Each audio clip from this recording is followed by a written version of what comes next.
मित्रों नमस्कार, मैं हूं अश्विन पटेल। सच संवाद में आपका स्वागत है। आप देख रहे हैं सच आप तक। मित्रों, आज आपको हम दादरा नगर हवेली के संयोजक श्री प्रभुभाई टोक्या के आज प्रेस कॉन्फ्रेंस में क्या बात कही वो आपके सामने लाएंगे। यहाँ के प्रतिनिधि आज चुप बैठे हैं, जो कि जनता के लिए चुने गए थे और आज वो अपना काम अदा नहीं कर सकते। आज दादरा नगर हवेली में जनप्रतिनिधियों का जनता को जब जरूरत है उस समय वो साथ नहीं दे रहे हैं। इसलिए कांग्रेस पार्टी जनता के हर कार्य के साथ उनको साथ और सहयोग देने के लिए सामने आने वाले हैं। उन्होंने कहा है कि हम जन जन तक पहुंचेंगे और यहाँ पे जनता की 1 लाख से ज्यादा सिग्नेचर लेकर प्रशासन को विरोध दर्शाएंगे। आप देखिए प्रभुभाई टोक्या, जो कांग्रेस के संयोजक दादरा नगर हवेली के हैं, उन्होंने क्या कहा। पूरे प्रशासन को तानाशाही ये कहना गलत होगा। कुछ 2-4 अधिकारी हो सकते हैं, 2-4 अधिकारी हैं जो तानाशाही मनमानी करें। बाकी आज प्रशासन की बदौलत ये भी मुझे कहना चाहिए, जहां प्रशासन अच्छा कर रहा है। आज कोरोना के समय में मुझे कहना चाहिए, जब कोरोना की महामारी प्रदेश के ऊपर हमारे आई, तब तमाम सांसद हो, भाजपा हो, जिला वाले हो, नगर पालिका है, ग्राम पंचायत, सभी लोग घर में बैठ गए थे।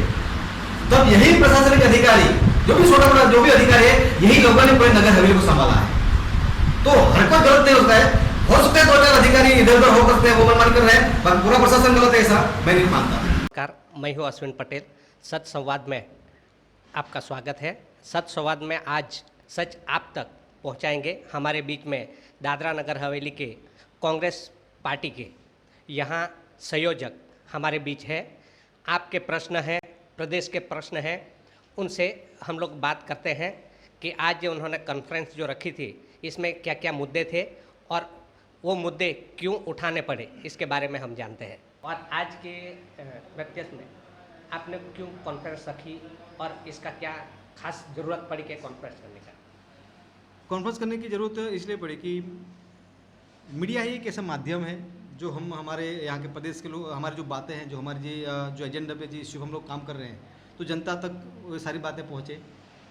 और पिछले कुछ समय से देख रहे हैं हम यहाँ पर राजकीय माहौल गरमाया हुआ है। कोई इस्तीफा देने की बात कर रहे हैं, कोई राजनीति छोड़ने की बात हो रही है, कोई पार्टी संगठन बना के मौजूद कर रहे हैं, सब कर रहे हैं। लेकिन जो प्रदेश के रियल हित के जो मुद्दे हैं, यहाँ के जो जनता के लिए आवाज़ उठाने की बात आ रही है, वो पिछले मैं तो सामाजिक मंच पर रहते हुए कहते आ रहा हूँ कि दादरा नगर हवेली में बिल्कुल ही लोकशाही, लोकतंत्र खत्म हो चुका है। और जब से ये 5-10 साल पहले से ये भाजपा की जो सरकार आई है केंद्र में, तब से दादरा नगर हवेली में लोकशाही बिल्कुल खत्म हो चुकी है और प्रदेश के जनप्रतिनिधियों का बिल्कुल ही अस्तित्व खत्म हो चुका है। चाहे वो नगर पालिका हो, चाहे वो जिला पंचायत हो, चाहे ग्राम पंचायत हो, बिल्कुल ही लोग अधिकारी के ताबे में चल रही है। ये सब सारी चीज़ हमने कई बार लोगों को बताई है, लेकिन नेता तब नहीं जाग रहे थे।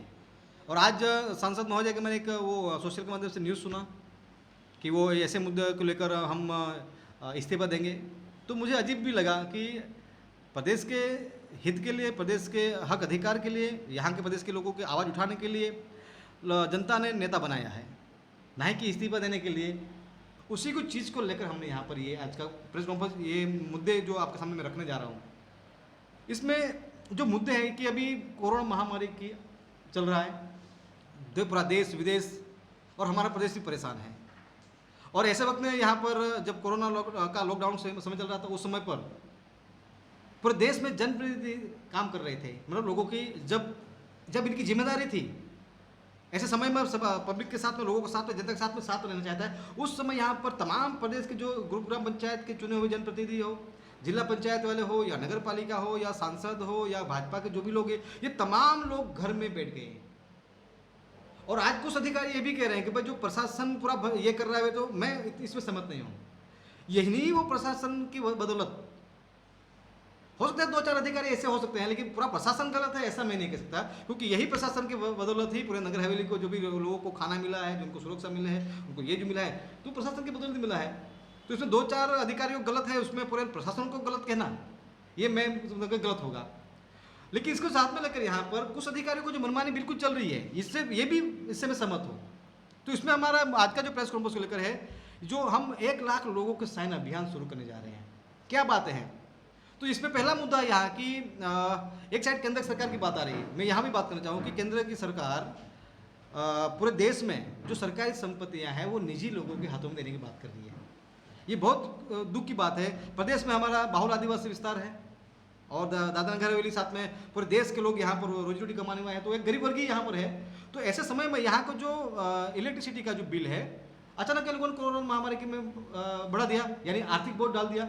साथ ही इलेक्ट्रिक विभाग को, विद्युत विभाग के ये लोग अभी जो निगम है उसको वो लोग निजी लोगों को खाते में दे रहे हैं।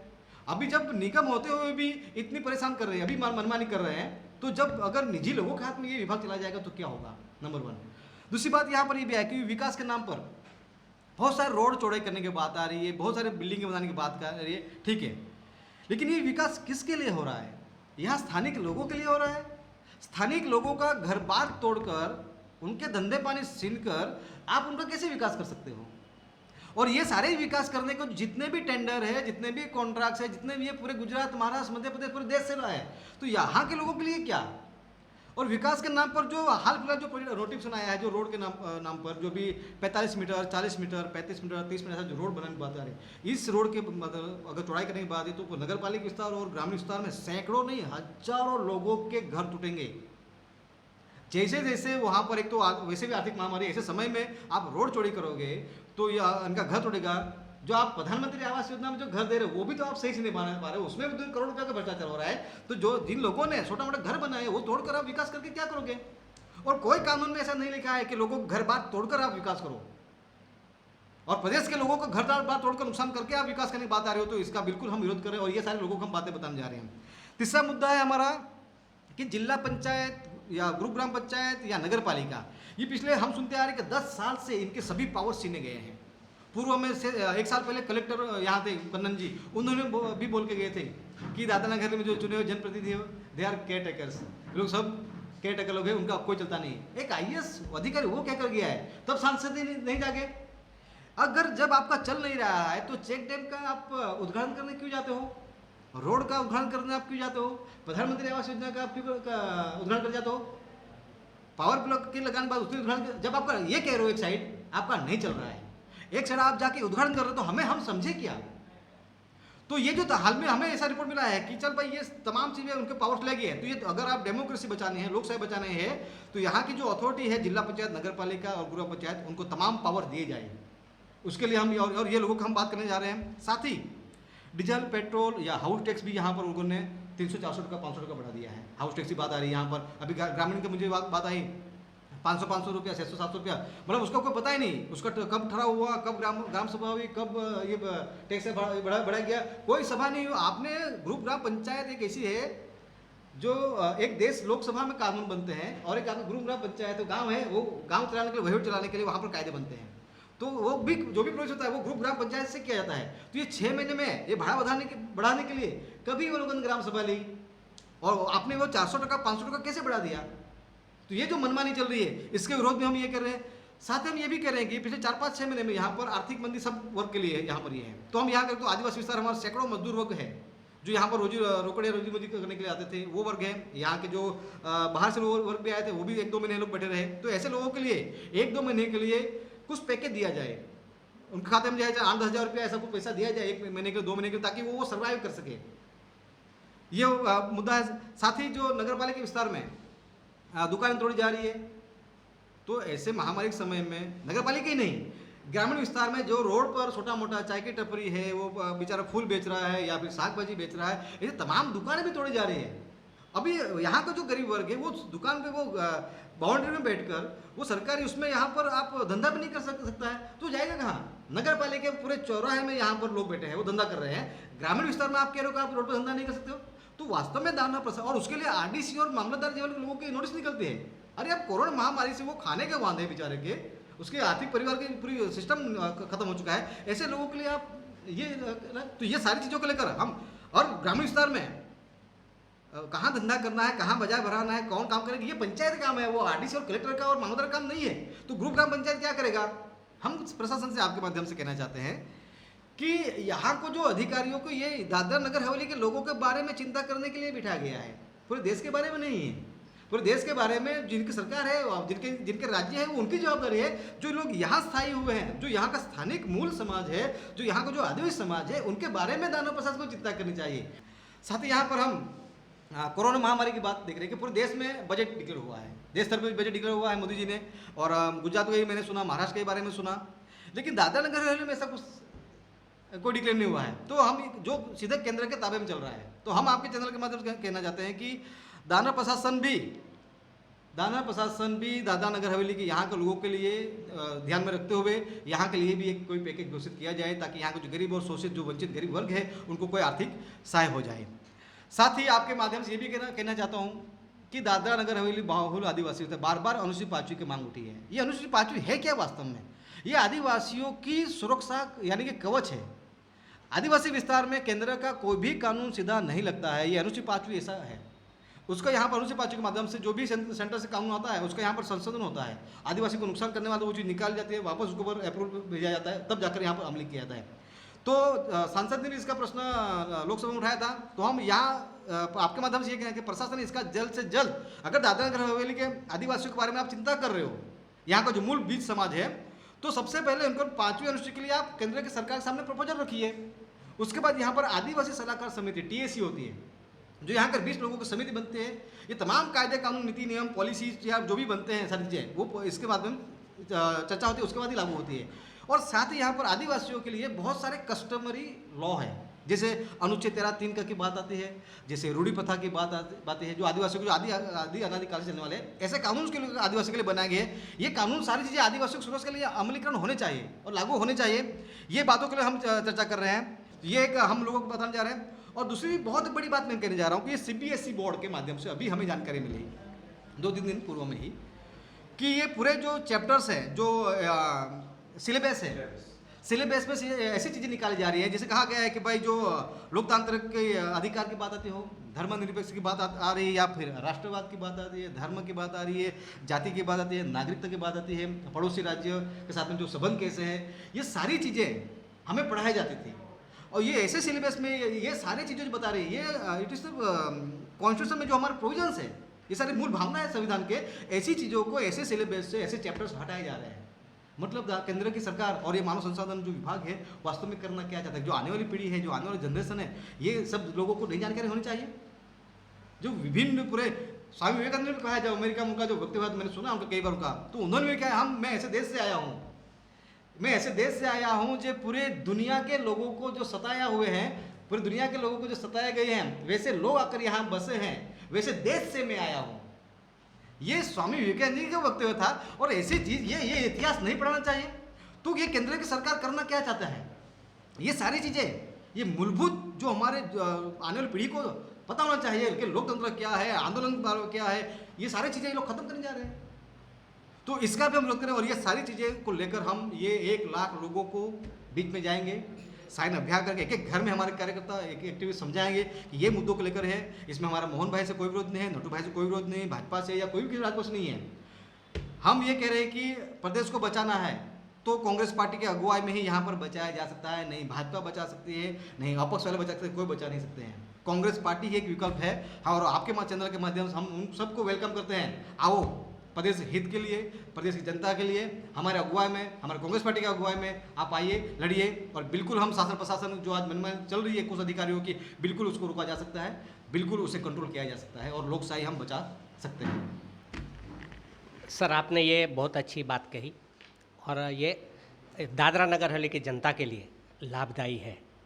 लेकिन 1-2 ऐसे प्रश्न हैं जो सबसे पहले तो प्रदेश के लिए विलीनीकरण जो हुआ है, दमन दीव दादरा नगर हवेली, और इसके माध्यम से हमारा प्रदेश सीधा केंद्र के साथ में जुड़ के हमारा प्रश्न हल कर सकते थे। अभी वो सीमित हो गया है कि हमारे स्टेट में यहाँ मुखिया होगा, उनकी बात होगी तभी वो लेके जाएंगे, हम सीधा बात नहीं कर सकते। यानी कि जो भी प्रपोजल हम यहाँ पे बनाएंगे तो हम सीधे केंद्र में दे सकते थे।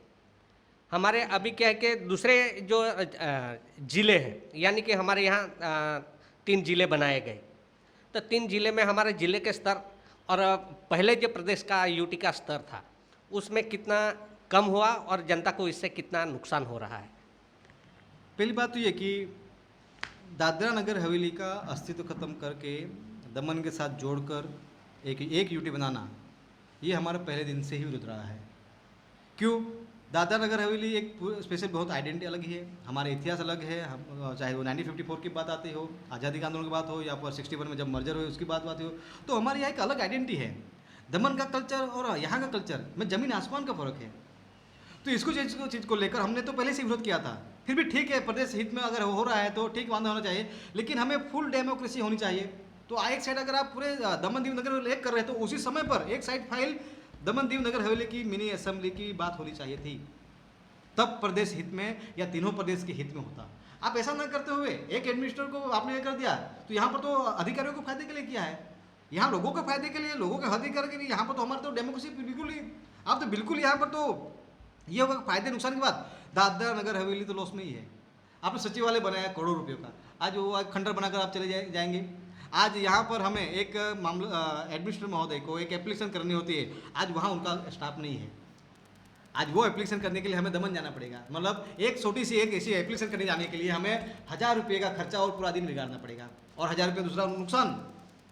और ये सारी चीज़ें प्रदेश के लोगों के जो नेता हैं उनके ये बिल्कुल वहाँ केंद्रीय सरकार में हमारे प्रदेश के कुछ 2-4 अधिकारियों ने, 2-3 जिले के कलेक्टर्स, प्रशासक और 2-4-5-10 अधिकारी और 2-4 चुने हुए जनप्रतिनिधि, वो सब ने मिलकर ये एक बहुत बड़ा षड्यंत्र बनाया और हमारे प्रदेश का अस्तित्व खत्म कर दिया। ये प्रदेश को अस्तित्व खत्म करने के पीछे यहाँ पर यही हो जाता है कि आज पूरे देश में नगर हवेली की बात आती है तो बहुल आदिवासी विस्तार की बात आती है। दादरा नगर हाँ बहुल आदिवासी विस्तार है, वहाँ पर एक समय था, वहाँ पर 80-90% आदिवासी समाज रहता था, वो आइडेंटिटी खत्म कर दी, नंबर 1। साथ ही यहाँ पर ये भी हो गया कि प्रदेश की जो पूरी आइडेंटिटी एक प्रदेश की थी वो जिला के स्तर पर लाके कर दिया। आज जो भी हॉल एंड सोल एक डीएम को बना दिया, पहले यहाँ पर हफ्ते में 2 प्रशासक महोदय, तो ये सारी हमें ही नुकसान है। आज जो भी पॉलिसी बनती है दमन में बनती है, हमें यहाँ जब वहाँ प्रेस कॉन्फ्रेंस होती है या फिर अधिकारीगण बैठते हैं तब तो वहाँ पर हमें पता चलता है कि वहाँ पर आज ये पॉलिसी बन गई, यार ऐसा नीति बना, या ये नोटिफिकेशन आ गया। तो प्रदेश के लिए यहाँ पर हमें बिल्कुल ही जो दमन दीव नगर एक बना है तो हाल फिलहाल हमें नुकसान ही है। लेकिन मैं ये भी कहता हूँ अगर इसके साथ में अगर असेंबली इमीडिएट देते हमें, अगर केंद्र में सरकार भाजपा सरकार बैठी है, यहाँ के दमन दीव नगर हवेली के प्रदेश की जनता के हित के लिए चाहते हैं, तो हमें तत्काल मिनी असेंबली के साथ में होना चाहिए। और इसके लिए मैं ये भी कहना चाहता हूँ कि प्रदेश में हमारे चाहे वो भाजपा के नेता हो, चाहे वो अपक्ष वाले हो, चाहे वो कहीं भी हो, दे आर ऑल, ज़्यादातर ये लोग सेल्फिश, वो खुद के लिए राजनीति करते हैं। प्रदेश हित में कभी भी इन लोगों ने राजनीति नहीं की, इन्होंने कभी भी प्रदेश हित के लिए आंदोलन नहीं किया। जब खुद के ऊपर आया तब खुद के लिए आंदोलन धरने के लिए करने के लिए आया, लेकिन प्रदेश हित में लोग कभी निकला मजबूर। जब दादरा नगर हवेली में सैकड़ों आदिवासी समाज की कौड़ियों के दामों में जब जमीन लूटी जा रही थी तब आंदोलन नहीं हुए, तब हमारे नेताओं ने इस्तीफे नहीं दिए। जब यहाँ पर सैकड़ों लोगों को नौकरी से हटाया जा रहा है, जो 20-20 सालों से नौकरियां कर रहे हैं, एजुकेशन सिस्टम के पूरा सत्यानाश कर दिया है, तब हमने ऐसा स्वीकार किया मैं ये हमारी बदौलत ऐसा हुआ इसलिए हम राजनीति से इस्तीफा दे देंगे, ऐसा तब ये नहीं कहा। डेमोक्रेसी खत्म करने की बात आ रही है, जनप्रतिनिधियों का अस्तित्व खत्म करने की बात आ रही है, तो बिल्कुल इसकी हम निंदा भी करते हैं। और जो मुद्दे आज मैं कह रहा हूँ या सांसद जी आज जो कह रहे हैं, ये तो पिछले मैं 10 साल से कहते आ रहा हूँ। और वो बात ठीक है कि वो मुद्दे के ऊपर सांसद जी को आज बोलना पड़ा, आज उनको क्यों बोलना पड़ा, आज जब खुद के ऊपर आ पड़ी तब ये बातें आज वो कह रहे हैं। ये भी जानना चाहता हूँ कि सांसद श्री अब इस्तीफा देने की बात कर रही है, क्योंकि वो उसके जो प्रशासनिक अधिकारी जो है उनकी बात नहीं सुनते, जनता की बात नहीं सुनते, ऐसे कहे जा रहे हैं, और विकास के काम पूरे थम गए हैं, विकास नहीं हो रहा है। दूसरी साइड में उच्च अधिकारी वो अभी हमारे प्रदेश के अंदर हाई है, और उन्होंने जो बात कही है कि यहाँ आज तक कभी नहीं हुआ वो हम कर रहे हैं, जैसे कि वो कॉलेज की बात की है, रोड का डेवलपमेंट का किया है। सांसद खुद तारीफ करते हैं और दूसरी साइड में आज वो नहीं काम करने का और इस्तीफा देने की बात कर रहे हैं, तो ये क्या है, उसके बीच में क्या आपको लग रहा है? कन्फ्यूजन वाला चीज़ है। सांसद जी इस्तीफा दे नहीं दे ये उनका निजी मामला है और उसमें मैं कुछ टिप्पणी भी नहीं करना चाहता। लेकिन प्रदेश में विकास हो रहा है क्या नहीं हो रहा है, इसके आने के बाद पहले कभी ऐसा हुआ ही नहीं। तो मुझे ये बताइए कि ये तो वैसा सवाल हो जाएगा कि पूरे देश के ऊपर 40 साल कांग्रेस पार्टी ने पूरे देश के ऊपर राज किया, और 40 साल में जो विकास हुआ है, जो सारी चीज़ें हुई है, आज आप उसको क्या कहेंगे? मतलब उस समय अगर ऐसा विकास नहीं होता तो आज ये प्लेटफॉर्म मिलता? तो ये कहना गलत होगा कि आज हम आने के बाद ही ये सब हुआ है। तो ये तो वैसा हो जाए कि जो एक बेटा होता है अपने बाप को पूछा है तूने मेरे लिए क्या किया, तो बेटा को शर्म आनी चाहिए। उन्हीं वो बाप की बदौलत ही आज आप यहाँ पर हो। और आज जो पूछ रहे हो, जिस कॉलेज स्कूल में पढ़कर आप गूगल पर सर्च कर रहे हो, कांग्रेस के ऊपर टीका टिप्पणी कर रहे हो, हमारे नेताओं के ऊपर टीका टिप्पणी कर रहे हो, वो वहीं से सीखे। जिस स्कूल कॉलेज में कांग्रेस की राज में बने, वहाँ ही शिक्षक बने थे, वहाँ ही टीचर बने थे, वहाँ प्रोफेसर बने थे, वहाँ से आप सीखकर आप उनको आरोप लगा रहे हो। तो ये तो बहुत ही दुर्भाग्यपूर्ण है। और मैंने स्टेटमेंट दिया है कि ये बहुत दुर्भाग्यपूर्ण है कि जब से भाजपा देश में केंद्र की सरकार बनी है, तब से ये राजनीति का स्तर बिल्कुल गिर चुका है और जनप्रतिनिधियों का स्तर बिल्कुल खत्म हो चुका है। ये है विकास की बात है। मैं मानूं कहता हूं कि यहाँ पर जो रिंग रोड बना है अच्छा हुआ है और होना चाहिए, मांग थी, ठीक है। लेकिन वो रिंग रोड के आड़ में ये जो लायंस स्कूल तोड़ना वो गलत था। देखो, एक बात बहुत है कि वो एजुकेशन गलत हो चुका है।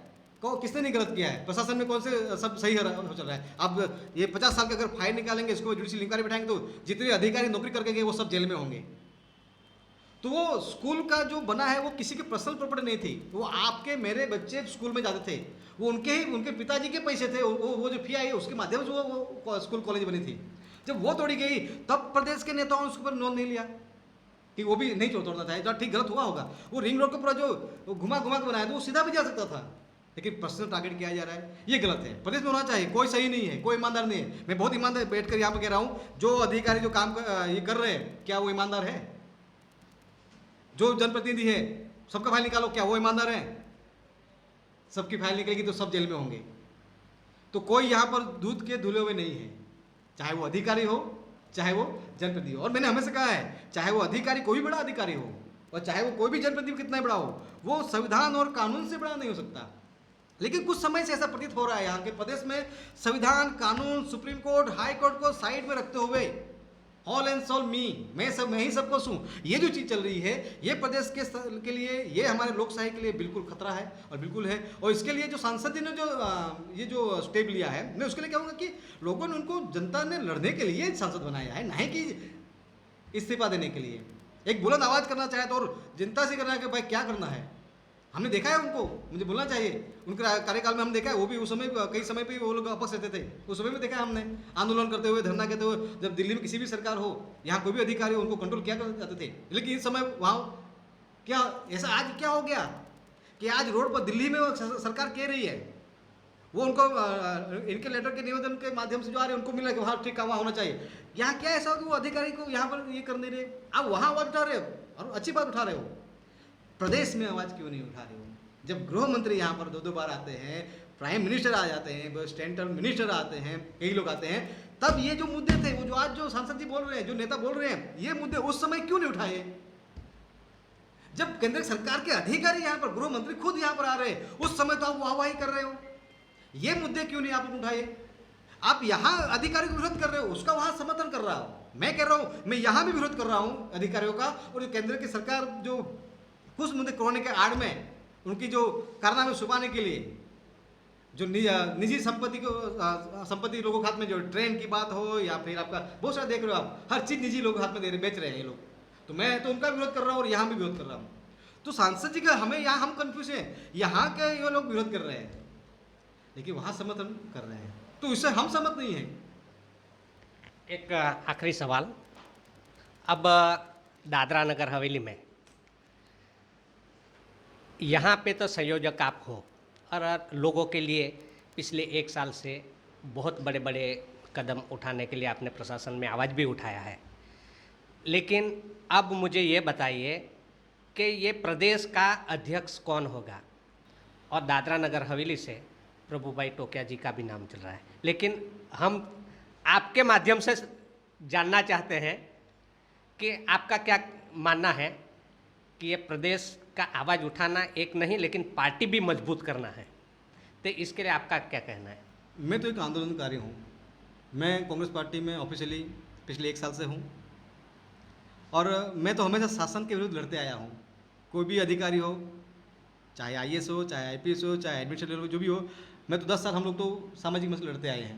लेकिन पिछले 1 साल से मैं ऑफिशियली यहाँ पर, जिस दिन से मुझे 2019 का लोकसभा का ये मुझे कैंडिडेट घोषित किया गया, उस समय से मेरी एक जिम्मेदारी बनती है, जवाबदारी बनती है कि जब पार्टी ने मुझे ट्रस्ट करते हुए इतनी बड़ी पद दिया है। आज मुझे किसी भी नेताओं से मिलने तो मुझे मेरी पहचान की जरूरत नहीं है। आज मुझे इतना ओहदा दे दिया गया है, मैं किसी भी उनके साथ डायरेक्ट बात कर सकता हूँ।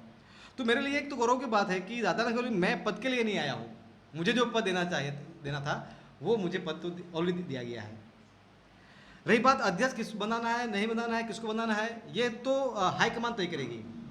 मैं यहाँ पर पिछले 1 साल से, और ये जो सारी चीज़ें हो रही है, भले हमारे जो वरिष्ठ साथी है वो नहीं आ रहे हैं, वो बात उनका इश्यू है, लेकिन यहाँ जो भी हो रहा है वो उनको फेसबुक के माध्यम से, व्हाट्सएप के माध्यम से जो भी इन्फॉर्मेशन मिलती है, हाँ मैं ये कर रहा हूँ, मैं ये कर रहा हूँ, और ये सारी चीज़ें वहाँ पर यहाँ स्थानीय लोगों की हमारी जो कमेटी है या प्रदेश राष्ट्रीय स्तर की जो भी कमेटी है, ये सारी चीज़ें उनको हम लोग अवगत कराते हैं।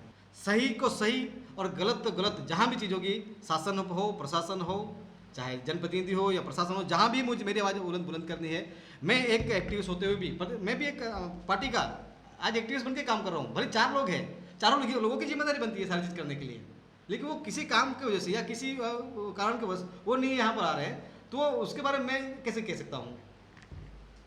हम उम्मीद लगा सकते हैं कि गुजरात में हार्दिक पटेल जी को यूथ के तौर पे उसका हमने अभी कार्यकारी अध्यक्ष बनाया गया है, तो आज आने वाले समय में सेंट्रल कांग्रेस कमेटी के अंदर यूथ बहुत अभी आगे बढ़ा रहे हैं, कांग्रेस कमेटी दिल्ली, तो गुजरात में भी उसका हमने देख लिया है।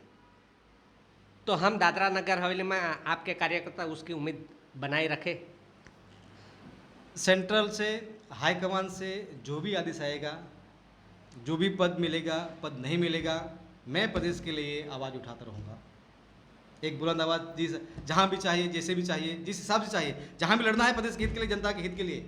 मैंने बार बार कह रहा हूँ, मैं पद के लिए काम नहीं कर रहा हूँ। मुझे पार्टी ने जो मेरे पर भरोसा किया है, मुझे प्रदेश के जो आवाज़ को लोगों दबाई जा रही है उसको बुलंद करना है। साथ ही प्रदेश में कांग्रेस पार्टी कैसे मजबूत हो, उसके लिए मैं कार्य कर रहा हूँ। ये थे कांग्रेस पार्टी के दादरा नगर हवेली के संयोजक, और इनके साथ में कई ऐसी बातें उसके सामने रखी और बहुत बखूबी से उन्होंने जवाब भी दिया। यहाँ पर दादरा नगर हवेली कांग्रेस के यूथ और कांग्रेस पार्टी के सभी कार्यकर्ताओं को एकजुट करने के लिए और दादरा नगर हवेली के प्रश्न, जनता के जो प्रश्न हैं वो उठाते रहे हैं, और आगे भी आने वाले समय में ऐसे बहुत उनके आंदोलन देखने के लिए मिलेगा। सच संवाद आप तक पहुंचाया हूं, सच आप तक। आप हमारे साथ बने रहने के लिए सबसे पहले लाइक करें, सब्सक्राइब करें और बाजू में दी गई बेल आइकॉन को दबाइए, जिससे हमारी सभी वीडियो आप तक पहुंच जाएगी।